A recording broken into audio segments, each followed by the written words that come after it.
Hey guys, and welcome back to my channel. So in today's video, it is going to be the start of a new series on my channel that I'm so excited about. It's going to be the beginner series, where basically I'm going to be touching base on foundation, eyeshadow, liner, lashes, and it's just going to be very beginner friendly. So if you're new to makeup, these are going to be the videos for you. And I'm so excited. I was actually really inspired because I'm always helping customers at work or even clients when I'm doing their makeup for freelancing, and they just don't know how to do certain things, especially at work where I do have a lot of people that come in and they're like, I would buy this palette, I just don't know how to put on eyeshadow. Or if I'm doing a color match for a foundation and I'll let them know about like priming their skin and all that fun stuff, they don't know about that stuff. And I love being the person to inform them and to let them know so they can feel the most confident when they're wearing their makeup. So today we are starting with a beginner's guide to a flawless foundation routine. I'm just going to be touching base on foundation, concealer, and powder. Anything else like highlight, contour, blush, all that fun stuff, I can do in a separate video if you guys would like. But I just want to make today's focus on the complexion. So we're going to be going over prepping the skin, which is a very vital step in making your foundation look super flawless. We're gonna go over the types of tools that you can use as far as foundation and concealer, finding your correct undertones, the correct formula for your skin type. So with all that being said, if you would like to stay up to date on this beginner series, make sure that you subscribe to my channel so you don't miss a video, and give this video a thumbs up so that way I know you liked it and I know that you guys are gonna be excited for this beginner series like I am. Okay, let's get into it. So the very first step is to make sure your skin is clean. I'm going to go ahead and cleanse my skin. So I'm going to take the micellar cleansing water from Garnier. This is my favorite for prepping my skin, also for removing my makeup at the end of the day because it takes literally everything off. So I'm going to focus just right under my eye and then of course along the rest of the skin. My under eyes have been extremely dry recently, so they're looking very pink. I'm going to go ahead and start to moisturize. So I'm going to jump in, and I'm using the Garnier Moisture Rescue. And this is a very important step to moisturize your skin. Even if you have oily skin, you still want to make sure that you have your skin nice and moisturized. I don't have too much knowledge on skincare. I'm not an esthetician, although I would like to be, but maybe one day. But what I do know is, especially if you have an oily skin type, it's very important to moisturize your skin. You can even use a beauty oil with your skin as well, and that's going to combat your natural oil, so it actually overall prevents you from getting like even more oily, if that makes sense. Okay, so your next step is going to be eye cream. If you're an eye cream kind of gal, I have to because, again, my under eyes are dry, I get dark circles, and I just really want to make sure that that area is nice and smooth for concealer to lay on top of. I'm using the MAC Fast Response Eye Cream. Just a little bit. This has caffeine in it, so it's going to wake you up pretty much instantly, and I just like to tap it under the eye. For additional hydration, well actually hold on, let me drink some tea because for a little more hydration, I'm going to take the essential oil from MAC. This one is the grapefruit and chamomile one. It is so nice and so refreshing. I only take like 1 to 2 drops because, hello, it's an oil. Tap it into the skin. And this is nice too because it'll kind of, sorry if my dogs are barking, it's going to kind of wake up the skin as you tap it out. So typically I don't prime for my foundation, I kind of just go to town. But if you do prime, if you have oily skin, make sure you have something that's going to be a little bit more mattifying. You can just pop it into your T-zone area, and that'll really help keep that area nice and matte throughout the day. And if you're more on the dry side like I am, you can definitely use a more hydrating primer or a luminous primer as well. That would look really pretty right underneath the foundation. Now let's go ahead and talk foundation. So we're going to be talking our undertones and color matching. So the foundation that I use is the L'Oreal Infallible Fresh Wear. This is in the shade 425 in case you need a reference.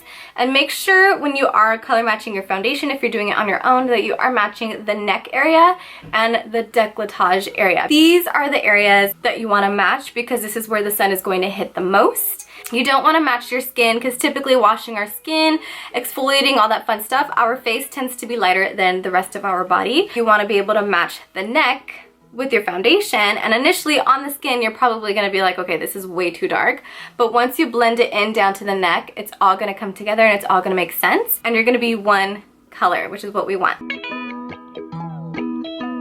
Determine your undertone. I would say I am more of a neutral warm undertone, which means that I have a neutral tone, so I have a little bit of pink and yellow in my skin. I have more yellow than I do pink, which is why I say neutral warm. If you take a look at your veins, either you could see your veins are blue or your veins are green. If they are green, you are more of a warm tone, which is more of a yellow golden tone. Just dropped the oil. If your veins are blue, you're gonna be more of a cool tone, which means you have more pinker, redder tones to the skin. Now when it comes to concealers, I will get a concealer that is more of a neutral tone, so it's a little bit of a mixture of pink and yellow, just because I have dark circles under my eyes, and you want to think color correction when you're doing your concealer. So if you're trying to color correct dark circles, you want to go with something that has a little bit more of a pinker tone to it, because that's going to cancel out the blues and the purples in the skin. If you do have dark circles like I do right here, they're really pretty much on like the very inner corner of my under eye area. Thanks, Dad. Typically the under eye is a dark circle area for a lot of people. So a neutral tone, or depending how deep your skin tone is as well, if you're a little bit more on the medium deep to deep skin tone, you might want to do something a little more salmon-y, like very, very pink, or more on the orange side. But if you're a little bit more on the fair side like myself, you can definitely get away with something a little bit more of a neutral pink. So you'll have a mix of that yellow for the brightening effect and a mix of the pink for the color correcting. As far as the finish of the foundation, I like to go with something that's a little bit more of a satin finish that's not matte, but it's not dewy, and I'm a normal to dry skin type, so I can get away with it. If I was fully dry, like super dry, I would not get anything near matte foundations, just because they can pick up on any drier areas on the skin. If you are oily, the matte foundations are gonna work best on you. They look beautiful on oily skin. I love how matte foundation looks on someone that has more oily skin, because it just looks so smooth and pretty, and I just love it. If your combo more oily, I would maybe get something that's a little bit more mattifying. But if your combo more dry, I would maybe get something a little more satin or radiant, maybe even luminous, and then just setting it with the powder and you'd be good to go. Let's get into the tools. Two different tools that you can use is either a sponge or a brush. Both mine are dirty, don't mind me. You can use a buffing brush. This is the M439 by Morphe, the top selling foundation brush, and I love it. And I will use this as you would a sponge in tapping motions as opposed to buffing it out. The tapping motion is just gonna go ahead and give you that coverage and give you that really smooth finish on the skin, just like the sponge would as you're tapping it into the skin. Now, I love using the sponge just because, again, I'm a little bit more on the drier side. It absorbs a little bit of the product, so I have a little bit more flexibility and control of how much coverage that I want on my skin for my foundation. So this is what I will typically reach for, and that's what we're gonna use today.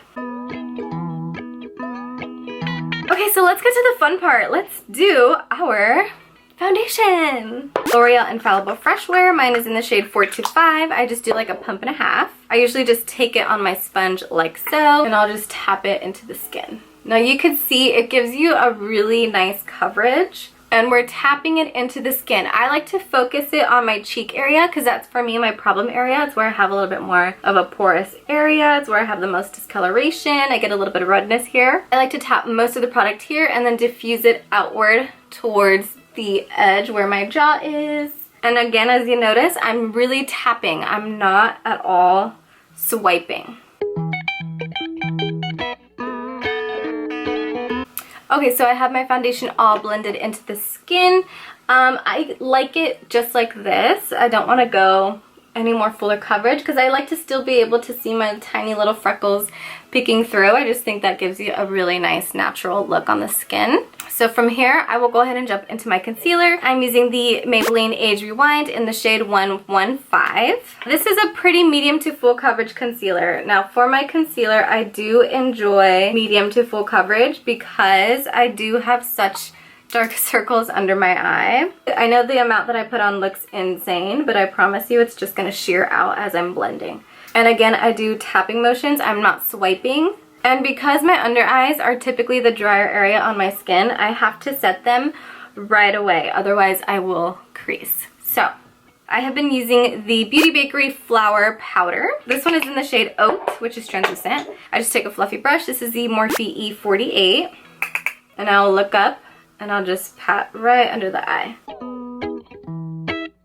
Now for setting my foundation and the rest of my skin, I do use the Morphe Filter Effect Powder. The color that I have is Filter 2. It's a really pretty yellow undertone for a light skin tone. I absolutely love this powder. You guys have to try it.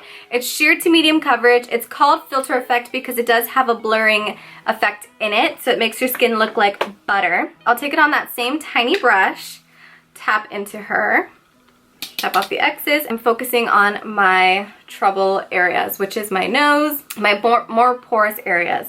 So that's gonna be the top of my cheek right here, my nose. And I'm, again, tapping it in. And this is just really going to set that foundation. Next, I'm gonna go ahead and just set my face. I'm gonna go ahead and use the MAC Fix Plus that I have. I'll usually do this step after the powder, so that way it's gonna melt all the powders into the skin. While this dries, I'm gonna run off camera real quick. I'm gonna go ahead and finish the rest of my skin, like my blush, my contour, and my highlight, and I will be right back.